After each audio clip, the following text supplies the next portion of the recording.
South India shopping mall, the wedding మంత్ర, సరికొత్త wedding collection, south India shopping mall.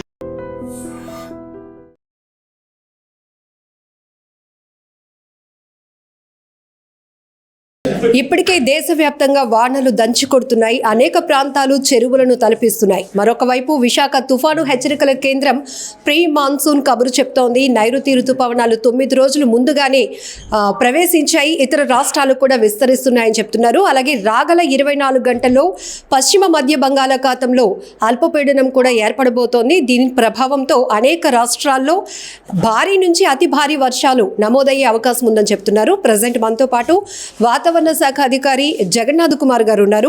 ప్రస్తుతానికి monsoon direction ఎట్లా ఉంది, అలాగే విండ్ ఫోర్స్ ఎట్లా ఉండబోతోంది, రెయిన్ఫాల్ ఎక్కడ భారీగా నమోదు కాబోతోంది అనే డీటెయిల్స్ అయితే తెలుసుకుందాం. సార్, ప్రజెంట్ కండిషన్ ఎట్లా ఉంది? ఒకటి 24వ తేదీన కేరళ తీరాన్ని తాకిన ఋతుపవనాలు ఈరోజు ముంబై, పూణే, షోలాపూర్, కాలాబుర్గి, మహబూబ్ నగర్, కావలి, అగర్తల, గోల్పారా మీదుగా నార్దర్న్ లిమిట్ ఆఫ్ మాన్సూన్ని సూచించడం ద్వారా తమ ఆగమనాన్ని దక్షిణ కోస్తాలోని కొన్ని జిల్లాలు, రాయలసీమ జిల్లాలకు విస్తరించిన విషయాన్ని తెలియజేస్తుంది. ఇది రాబోయే 3 రోజుల్లో మిగతా ప్రాంతాలైన ఉత్తర కోస్తా జిల్లాలకు కూడా వ్యాపించే అవకాశం ఉన్నది.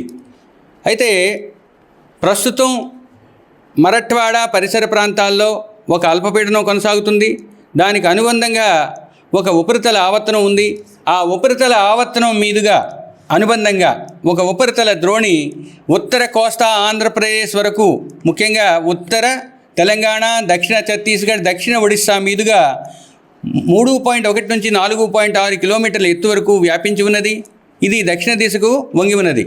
తద్వారా రాష్ట్రంలో రాబోయే వారం రోజులు కూడా చెదురుముద్దురుగా తేలికపాటి నుంచి మోస్తరు వర్షపాతం నమోదయ్యే అవకాశం ఉంది. మొదటి 6 రోజులు కొన్ని ప్రాంతాలకు, 7వ రోజు 1-2 ప్రాంతాలకు పరిమితమయ్యే తేలికపాటి నుంచి మోస్తరు వర్షపాతం కొనసాగే అవకాశం ఉంది. నైరుతి ఋతుపవనాలు ముందస్తు పునరాగమనం వల్ల ఏమైనా ఇంపాక్ట్ ఉంటుంది అంటారా? ఎక్కువ వర్షపాతం ఒకటి, మాన్సూన్స్ ముందు రావడం వల్ల ఓవరాల్ మాన్సూన్ పెర్ఫార్మెన్స్ని ప్రభావితం చేయదు.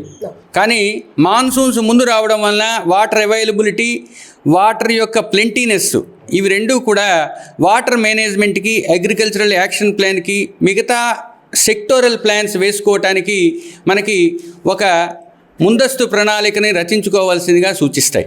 అంటే ప్రస్తుతం ఉన్న మాన్సూన్స్ యొక్క ఆగమనం ముందస్తుగా జరిగినట్టయితే అగ్రికల్చరల్ ప్లాన్స్తో పాటు మిగతా సెక్టర్స్ లైక్ వాటర్ మేనేజ్మెంట్ వాటిని సరైన ప్రణాళికల ద్వారా నిర్దేశించుకోవాల్సిన అవసరం ఉన్నది. ఆయా శాఖల వారు దానికి కావాల్సిన ముందస్తు జాగ్రత్త చర్యలు తీసుకోవాల్సిందిగా తెలియజేయడం చెప్పి. సో దక్షిణ కోస్తా, ఉత్తర కోస్తాలో రెయిన్ఫాల్ ఎలా ఉండబోతుంది సార్? రాబోయే వారం రోజుల్లో కొన్ని ప్రాంతాలకు ఉండే అవకాశం ఉంది. మరియు రాబోయే 24 గంటల్లో ఉత్తర కోస్తా జిల్లాలైన అనకాపల్లి, కాకినాడ, కోనసీమ, తూర్పుగోదావరి, అల్లూరి సీతారామరాజు జిల్లాల్లోని 1-2 చోట్ల భారీ వర్షపాతం నమోదయ్యే అవకాశం ఉంది.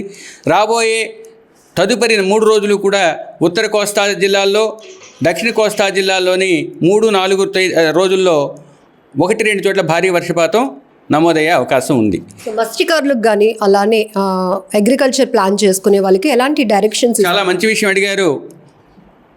ముఖ్యంగా స్థిరమైన బలమైన ఋతుపవన గాలులు వీచటం వలన, ప్రస్తుతం స్క్వాలీ వెదర్ కూడా ఉండటం వలన కోస్తా జిల్లాల వెంబడి ఆవల కూడా 35 నుంచి 50 కిలోమీటర్ల వేగంతో, గరిష్టంగా 55 కిలోమీటర్ల వేగంతో గాలులు వీచే అవకాశం ఉన్నది.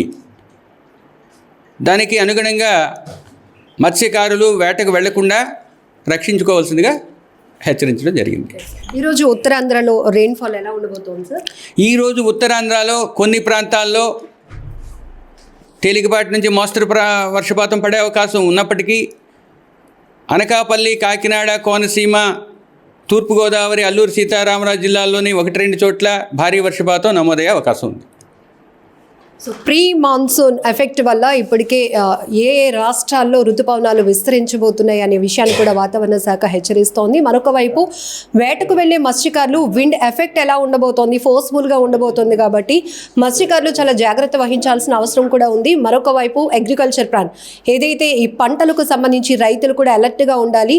సో మాన్సూన్ షెడ్యూల్ ప్రకారం కూడా మీరు డిజైన్ చేసుకోవాల్సిన అవసరం ఉందని కూడా వాతావరణ శాఖ సూచనలు ఇస్తోంది. కెమెరా పర్సన్ శేఖర్తో లక్ష్మి, ఐ డ్రీమ్, వైజాగ్.